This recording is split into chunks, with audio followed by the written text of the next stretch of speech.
Hello and welcome back to another book review with me, your host, Alice. Hi. Today we're going to talk about Saint by Adrienne Young. Now, if you've watched my channel for a while, you know I love Fable. I love Fable so much.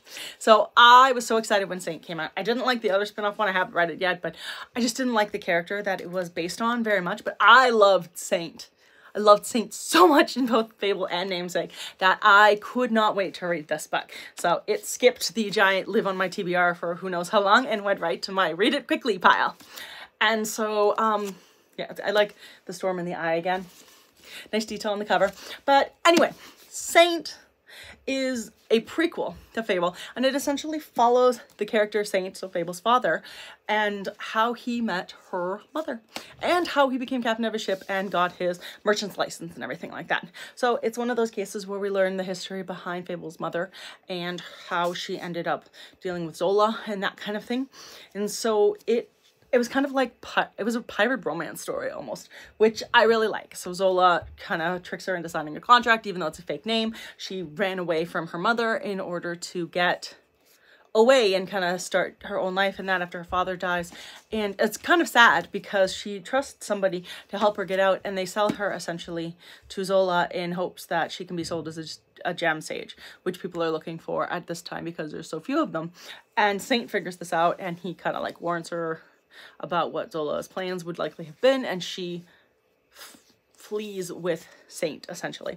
And so they are going around trying to finish his like deals he has while he's waiting for his merchant license to come in. So she is journeying with them to figure out, like, get the wine that they have to sell, or I think it might be rye. It's rye, yes, because the plants. But so they go with them to get the rye that they have to sell and that. And the guys who are looking from her mother Holland kind of find them, and they manage to escape after his Smee essentially gets into a giant fight with them and gets them thrown out of the bar. But she's clearly panicking. Isolde is clearly panicking about the fact that they were there and they're finding her. And so she ends up just staying with them for safety purposes. And it ends up, one thing I found really interesting is that it ended up like in a merchant court trial, because like, why wouldn't it, right? She's in breach of a contract. So obviously Zola uses that to his advantage and tries to get her there. But then Saint offers to buy out her contract, which is not something Zola saw. And so she was willing to go back to Zola, and he doesn't want that. And it's such a sweet love story. Sorry, I'm a little scatterbrained about it, but I love it. I love pirates.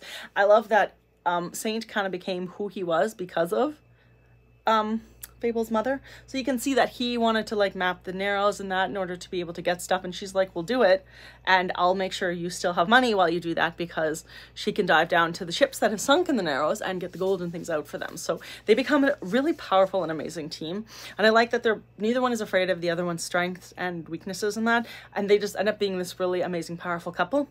But now I really wish we could get a book between where this one ends and when Fable's left on the island, because I really want to know Saint as like a dad, because I don't know if he was like the kind of dad that would have actually like been involved with Fable, or if he was the kind of guy who his wife was his life, and then he took care of her so she could take care of their daughter, which is kind of how the vibe I get for Saint, and I really want to know if I'm right. So I wish that there was even if it's just like a short story or some kind of little novella between this one and when he leaves Fable on the island, because I just want to know more about Saint and Isolde and Fable as like a love family.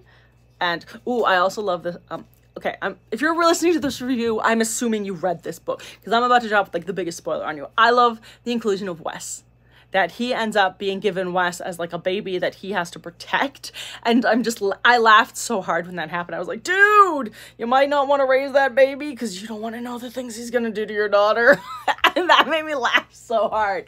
So I loved that inclusion though. That was just like brilliant for me. But it also shows us like how Wes ended up in the story as well. So I thought that was delightful on Adrienne Young's part. So if you liked Fable at all, I recommend reading Saint, because especially if you liked Saint as a character at all, because it was so much fun and I just like rushed through it. It was so good and I can't say enough about it. So definitely read Saint, and I hope you guys have a great day, and thanks for joining me with another book review. Bye! Happy reading!